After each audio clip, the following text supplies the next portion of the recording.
ஓம் ஸ்ரீ குருப்யோ நமஹ. தென்னாருடைய பெரியவா போற்றி, எந்நாட்டவர்க்கும் இறைவா போற்றி. சர்வஜ்ஞா சர்வவ்யாபி பெரியவா சரணம். மாயப்பிறப்பருக்கும் மகா பெரியவாடி போற்றி. ஓம் ஸ்ரீ மகாமகணபதயே நமஹ. ஸ்ரீ சந்திரசேகராமிர்தம் அமிர்ததாரை 1227. தெய்வத்தின் குரல் 5ஆம் பாகம். அத்தியாயம் ஸ்ரீ சங்கர சரிதம். இதன் இன்றைய புதிய தலைப்பு நிர்வாணம். ஜைன மதத்தையும் பௌத்த மதத்தையும் ஒன்று மாதிரியே இணைத்து பேசுவது வழக்கம். ஜைனர்களில் வஸ்திரமில்லாமல் இருக்கும் பிரிவினரே ஜாஸ்தி. சிரமணர் எனப்படும் அவர்களை தமிழில் ஷமணர் என்றும் அமணர் என்றும் சொல்வார்கள். அதனாலேயே நிர்வஸ்திரமாக இருப்பது அமணம், அம்மணம் என்று சொல்லப்படுகிறது. அமணர்களுடைய லட்சியத்தை பௌத்தர்களின் நிர்வாணத்தோடு ஒன்றுபடுத்தியே அம்மணமாயிருப்பதை நிர்வாணம் என்றும் சொல்வதாயிற்றோ என்னவோ. நிர்வாணம் என்பதற்கு நேர் அர்த்தம் தீபத்தை ஊதி அணைப்பது. ஒரே சூடாக தகித்து கொண்டு பிரகாசித்து கொண்டிருந்த சுடர் அடியோடு இல்லாமலே போய்விடுவதுதான் நிர்வாணம். இப்படி அக்னியை க்ஷணத்தில் அடியோடு இல்லாமல் பண்ணிவிடுகிற மாதிரி வேறு எதையும் பண்ண முடியாது. ஜலத்தை காய்ச்சி கீச்சி பொங்க வைத்துத்தான் வற்றடித்து இல்லாமல் பண்ணணும். இப்படியே மற்ற பூதங்களையும் அப்போதும் கூட அவையெல்லாம் அணுக்களினால் ஆனதால் நாம் அழிந்துவிட்டதாக நினைத்த பிறகும் நம் கண்ணுக்கு தெரியாவிட்டாலும் வேறு ரூபத்தில் இருந்து கொண்டுதான் இருக்கும். மேட்டரை டெஸ்ட்ராய் பண்ண முடியாது என்று சொல்கிறார்கள். அக்னி அணுக்களால் ஆனது அல்ல. அக்னி எரிவதற்குத்தான் ஆக்சிஜன் வேண்டுமே தவிர அக்னியே ஆக்சிஜன் அணுக்கள் தான் என்று நினைத்து விடக்கூடாது.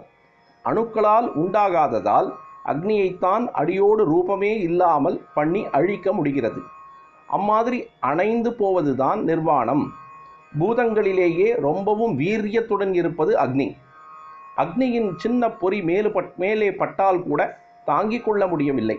அந்த சின்ன பொறியே பெரிய ஜுவாலையாகி ஊரையெல்லாம் கொளுத்தி விட முடியும்.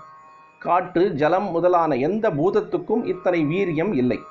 ஆனாலும் இப்படி இருக்கும் அக்னியைத்தான் அடியோடு ரூபமில்லாமல் அழிக்க முடிகிறது. காற்றை அழிக்க முடியுமா? ஜீவாத்ம பாவம் என்று ஒன்று கண், காது, மூக்கு முதலான அநேக அவயங்களை கொண்ட சரீரத்தின் 100 லட்சம் அனுபவங்களை பெற்றுக்கொண்டு ரொம்பவும் ஸ்ட்ராங்காக இருக்கிறது. மனசு, சித்தம், புத்தி, அகங்காரம் என்ற நாளை கொண்ட அந்தக்கரணம் என்பதால் ஒவ்வொருவருக்கும் தனித்தனியாக தான் ஒரு ஜீவன் என்ற பாவம் ஏற்பட்டிருக்கிறது.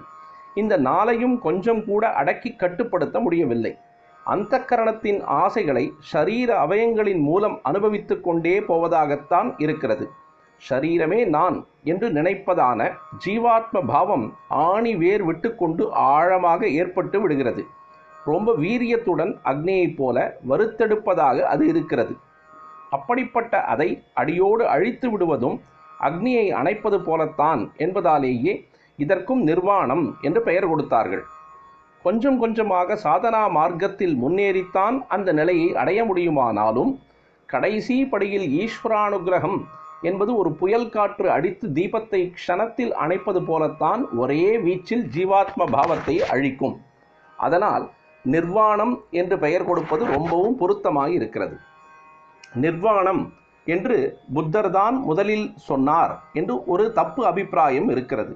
அவருக்கு முந்தியே லிபரேஷனை, ஆத்மாவின் முடிவான விடுதலை நிலையை நம் சாஸ்திரங்களில் அப்படி நிர்வாணம் என்று சொல்லி இருக்கிறது. பகவத்கீதையில் பகவான் ஸ்ரீகிருஷ்ணர் ஸ்திதப்பிரஜனை ஞான நிலையிலேயே ஊன்றியவனை வர்ணித்து முடிக்கிற பொழுது பிரம்ம நிர்வாணம் ருச்சதி, அதாவது பிரம்ம நிர்வாணத்தை அடைகிறான் என்றே சொல்லியிருக்கிறார். பின்குறிப்பு 2ஆம் அத்தியாயம் 2வது ஸ்லோகம். அப்புறம் தனக்குள்ளேயே அடங்கி சுகித்து கழித்து கொண்டு உள்ளொளியிலேயே முழுகிப்போன யோகி உயிர் வாழும் பொழுதே பிரம்மமாயிருந்து பிரம்ம நிர்வாணம் அடைகிறான் என்று சந்நியாச யோகம் என்ற அத்தியாயத்தில் சொல்கிறார். யோந்த சுகோந்தராராம ஸ்ததாந்தர் ஜோதிரேவய சயோகி பிரம்ம நிர்வாணம் பிரம்மபூதோதிகச்சதி.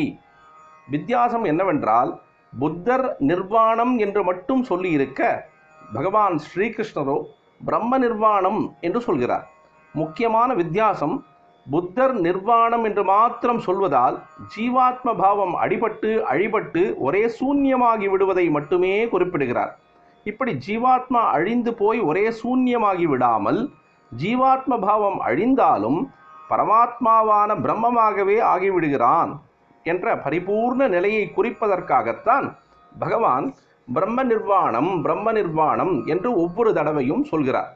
சுகர் சந்நியாசி என்பவனுக்கு ஏற்பட்ட காவி வஸ்திரமும் போட்டுக்கொள்ளாமல் திகம்பரராக இருந்தவர் என்று சொல்லிக் கொண்டிருந்தேன்.